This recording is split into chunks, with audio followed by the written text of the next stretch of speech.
और मेरी उस टाइम गोल्ड की चैन छिन गई, मेरा मोबाइल छिन गया। मतलब एक नया आरोप। और जेल से आने के बाद ये कहती हैं कि मुझे 70 लोगों ने मिलकर मारा पुलिस के सामने, और पुलिस ने खड़े होकर मरवाया। इसमें लैंडलॉर्ड ने किसी भी तरह का हस्तक्षेप नहीं किया, उसको लगा कि दो लोगों की आपस का विवाद है। उसके बाद उन्होंने व्हाट्सएप पे भी इनको कहा खाली कर दीजिए, इनके गेट पर नोटिस भी दे के आए, व्हाट्सएप से भी नोटिस दिया। जबकि लाइट किसी ने नहीं काटी, आप मीटर रिचार्ज करा लो, आपके यहाँ लाइट आ जाएगी। भाई घर का कब्जा आपके पास है, चाबी आपके पास है। जैसे ही चेक बाउंस होता है वो माइनस में नेगेटिव में फिर जाता है। अगर मेरा नाम लेती है, इतना भगवान का नाम लेंगी ना, तो उनको सीधे मोक्ष प्राप्ति होगी। और इनके पास किसी भी तरह का सबूत नहीं है। ये पुलिस वाले और शासन प्रशासन से कहती हैं कि आप मुकदमा लिख दीजिए। 1.25 लाख रुपए का डैमेज कर दिया। मेंटेनेंस वालों के साथ इनका कुछ विवाद हुआ, इन्होंने सोसाइटी के 3-4 शीशे तोड़ दिए, लैपटॉप तोड़ दिया, खिड़की तोड़ दी सोसाइटी में। सोशल मीडिया प्लेटफॉर्म एक्स पर आपको एक वीडियो लगातार वायरल होता दिखाई दे रहा होगा, जहां पर एक बुजुर्ग ये कहते हुए नजर आ रहे हैं कि उनके फ्लैट पर कब्जा हो गया है। और ये मामला जो है ग्रेटर नोएडा का है। ग्रेटर नोएडा की अगर मैं बात करूं तो यहां पर अक्सर ऐसे मामले आते हैं जहां पर किराएदार जो है उनके फ्लैट पर या मकान पर कब्जा करने की कोशिश करते हैं और कई बार जो है कोर्ट को हस्तक्षेप करना पड़ता है। इन बुजुर्ग की कहानी ये है कि आंखों में इनकी परेशानी है, दिखाई जो है नहीं देता, अगर देता है तो ना के बराबर देता है। मियाँ बीवी हैं दोनों और अब अपने मकान को लेने के लिए परेशान नजर आ रहे हैं। वो वीडियो वायरल होने के बाद में जिस लेडी ने इनके मकान पर या फिर फ्लैट पर कब्जा किया हुआ है उनका भी वर्जन हम लेने की कोशिश करेंगे, लेकिन फिलहाल हमारे साथ में मौजूद हैं आशुतोष जी, वकील है और इन मियाँ बीवी के मामले को देख रहे हैं। आशुतोष जी बहुत बहुत स्वागत है। धन्यवाद सर। सर क्या मामला है ये, क्योंकि एक वीडियो आपके भी ट्विटर हैंडल से वो डला और भी जगह पर नजर आ रहा है। एक बुजुर्ग रोते हुए दिखाई दे रहे हैं और बड़ी आस के साथ में कह रहे हैं कि उनके मकान पर कब्जा हुआ है। राकेश जी हैं जिनका ये मकान है, और उन्होंने प्रीति गुप्ता जी को ये मकान अप्रैल 2024 में दिया था। तो प्रीति जी ने उनसे कहा था कि उनके हस्बैंड जो हैं वो आईटी कंपनी में बेंगलोर में जॉब करते हैं और उनका उनसे डिवोर्स हो चुका है और उनका मकान उन्होंने लिया हुआ था किराए पे। और उस अप्रैल से के बाद से उनके सोसाइटी में बहुत सारे लोगों से विवाद होता रहा, जैसा कि पहले भी होता रहा। ये प्रीति जी हमारी society Shri Radha sky garden में भी पहले रह चुकी हैं। 2022 में यहाँ भी इन्होंने एक फ्लैट पे कब्जा किया था, जो हम लोगों ने बड़ी मतलब मेहनत से मीडिया का सहारा लेके, शासन प्रशासन का सहारा लेके खाली कराया था। अगर आप गूगल में सर्च करेंगे प्रीति गुप्ता लैंडलॉर्ड टू नोएडा करके तो बहुत सारी स्टोरीज़ आपको आ जाएंगी। नेशनल टीवीज़ में भी इसको कवर किया था। तो अभी आते हैं इसी पे निराला स्टेट पे। इन्होंने बहुत सारे लोगों से वहाँ पे लड़ाई झगड़ा किया, 60 से 70 लोगों से अलग अलग, मतलब 60 से 70 लोग ये बोलते, सबके 60-70 लोग नहीं हैं, 10-15 लोग वहाँ के रेसिडेंट से लड़ाई किया। मुझे ग्रुप से क्यों निकाल दिया है, मतलब छोटी छोटी चीज़ों से। मेरी साइकिल बच्चे की गायब कर दी, कोई साइकिल यहाँ खड़ी है, यहाँ से वहाँ खड़ी हो जाए तो किसी ने चुराने की कोशिश की। इन सब छोटी छोटी चीज़ों में लड़ाई इनकी चल रही थी। इसमें लैंडलॉर्ड ने किसी भी तरह का हस्तक्षेप नहीं किया, उसको लगा कि दो लोगों की आपस का विवाद है। पर जब नवंबर में उनकी माताजी बीमार हुई हद से ज़्यादा लैंडलॉर्ड की, उन्होंने इनको कहा कि मेरा मकान खाली कर दीजिए, मेरी माताजी कुछ ऐसी प्रॉब्लम है कि हमें लिफ्ट की आवश्यकता है। मैं जहाँ रहता हूँ वो 3rd फ्लोर पे है, मेरी माताजी को प्रॉब्लम है, उनको झटके लगते हैं। इन्होंने फ्लैट नहीं खाली किया और अभी हाल ही में जनवरी में उनकी माताजी एक्सपायर भी कर गई ओनर की। तो उसके बाद उन्होंने व्हाट्सएप पे भी इनको कहा खाली कर दीजिए, इनके गेट पर नोटिस भी दे के आए, व्हाट्सएप से भी नोटिस दिया। इन्होंने खाली नहीं किया और हाल ही में अभी इन्होंने मेंटेनेंस वालों के साथ इनका कुछ विवाद हुआ। इन्होंने सोसाइटी के 3-4 शीशे तोड़ दिए, लैपटॉप तोड़ दिया, खिड़की तोड़ दी, सोसाइटी में 1.25 लाख रुपए का डैमेज कर दिया। और इसके लिए इन्होंने मेंटेनेंस वालों ने इनका जो भी था वो इनके मीटर में डाल दिया। अब वो माइनस हो जाएगा, निगेटिव हो जाएगा। जब निगेटिव हो जाएगा तो लाइट तो ऑटोमेटिक कट जाएगी।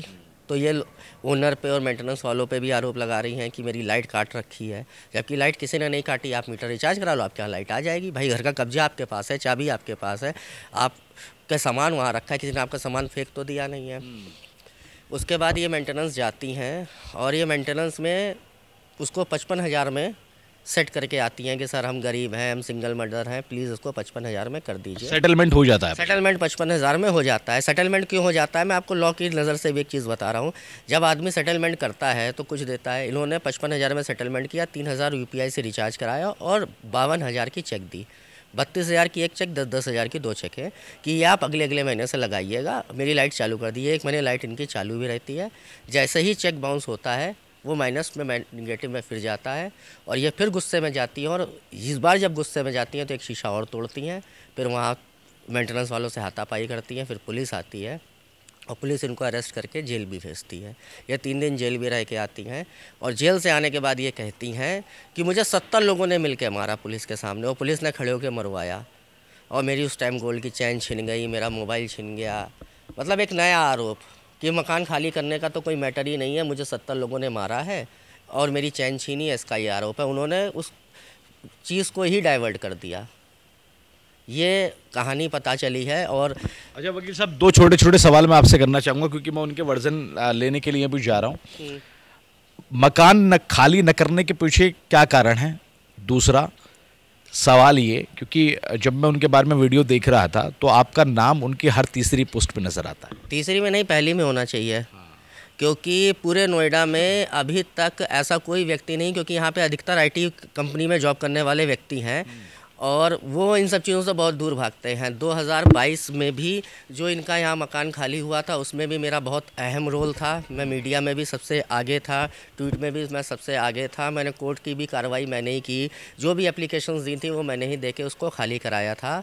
तो इनको ये बात पता है कि अगर कोई आदमी इनका खुल के विरोध कर सकता तो मैं हूँ। तो वो मेरे लिए बहुत सारे एलिगेशंस लगाती हैं, 376 का भी लगाया एलिगेशन। उन्होंने मुझ पर कम से कम 10 एप्लीकेशन दे के अलग अलग जगह से चीज़ें करने की कोशिश की। सीएम पोर्टल से सारी चीज़ों में मैंने पूरी मेहनत करके भागा दौड़ी तो करूँगा ही, सारे लोगों से मिलके शासन प्रशासन में मुझे भरोसा था। सारे साक्ष्यों को पेश किया मैंने, जहाँ पे मैं बिल्कुल क्लीन चिट पाया गया। मेरे पे एक भी एलिगेशन इनके खिलाफ जो इन्होंने लगाए आज तक किसी भी चीज़ की प्रूफ नहीं हुआ है और इनके पास किसी भी तरह का सबूत नहीं है।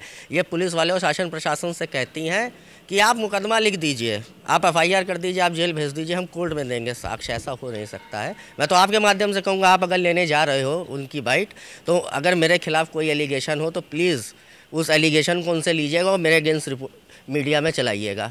मैं ये आपको जरूर कहूँगा। ये मेरा वादा रहा कि क्योंकि मैंने ट्विटर अकाउंट उनका चेक किया, एक्स जो है, अब मैं उनके पास में जाऊँगा, जो उनकी बात होगी मैं ज़रूर आप तक ये पहुँचाऊँगा, क्योंकि हर तीसरी नहीं, आपने कहा पहली पोस्ट पहली होनी चाहिए। हाँ, तो मैं देखूंगा। अगर मेरा नाम लेती है, इतना भगवान का नाम लेंगी ना, तो उनको सीधे मोक्ष प्राप्ति होगी या उनके सारे मनोकामना पूरी हो जाएगी। एक सवाल, एक आखिरी और सवाल, किराएदारों का और मकान मालिकों का अक्सर जो है नोएडा, ग्रेटर नोएडा में ये मामला देखने को मिलता है। पिछली बार एक मामला आया था जिसमें कोर्ट ने 20 लाख रुपए का जुर्माना लगाया था। तो मैं ये एज ए वकील आपसे पूछना चाहता हूँ कि अगर कोई किराएदार मकान खाली नहीं करता है तो उसके लिए क्या प्रावधान है?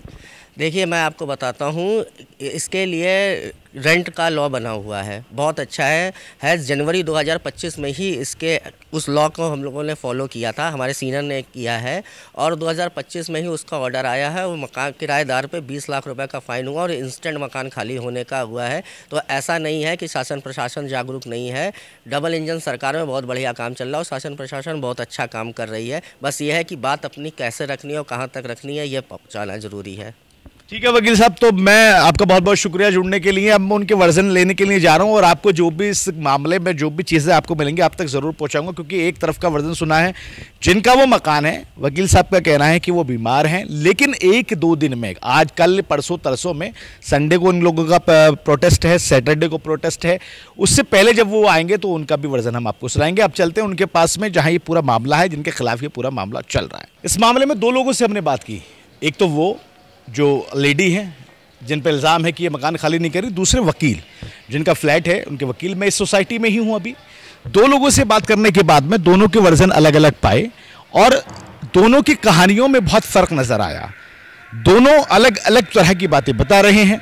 साथ ही कुछ हमने सवाल ऐसे किए जो सवाल जो है पूछने बहुत ज़रूरी थे, लेकिन कई बार सवाल उन्होंने पुलिस प्रशासन पे उठाया, सोसाइटी के लोगों पे उठाया, वकील पे उठाया और ख़ुद मकान के ऑनर पे, फ्लैट के ऑनर पे, उन पे भी सवाल उठाए।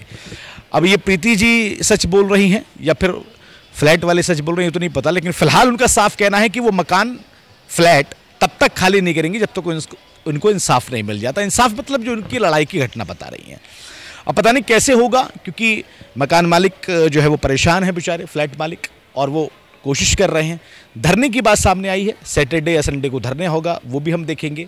लेकिन फ़िलहाल उन्होंने ये कह दिया है कि पहले मुझे इंसाफ चाहिए, फिर मैं मकान खाली करूँगी। 2 टूक में अगर कहें तो फ्लैट खाली करने से अभी उनका इनकार नज़र आ रहा है। ग्रेटर नोएडा से नाव नोएडा के लिए कैमरा पर्सन प्रिंस यादव के साथ अफी हिंदुस्तानी।